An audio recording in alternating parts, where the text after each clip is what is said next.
Yes, be ready for the dictation. Start.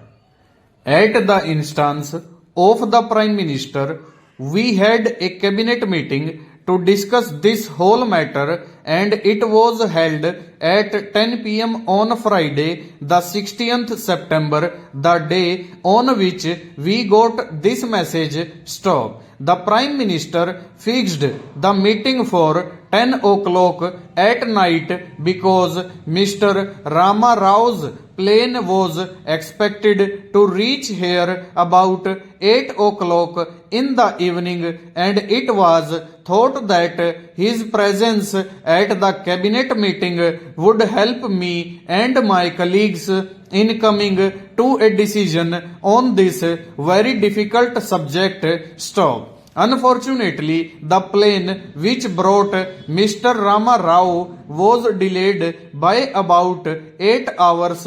Stop. He did not arrive here till early in the morning on Saturday. Stop.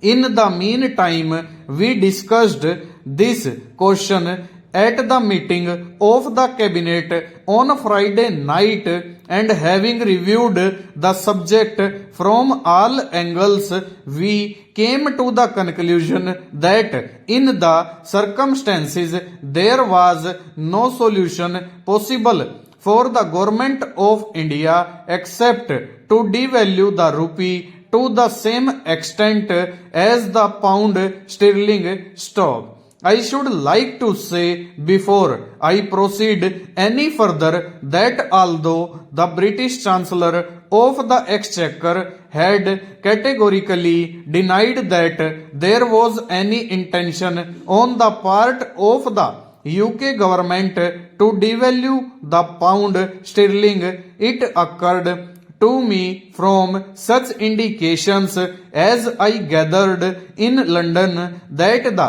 possibility of the pound sterling being devalued was not altogether to be dismissed. Stop.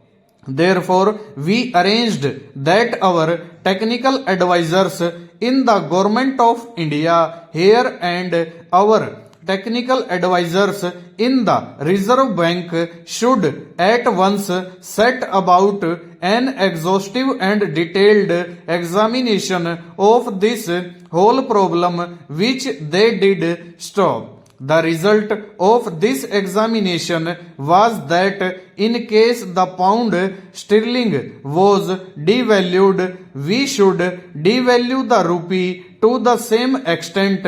Stop. That same advice was given to me by Mr. Chintaman Deshmukh. Stop. In that opinion, the Governor of the Reserve Bank fully concurred. Stanza.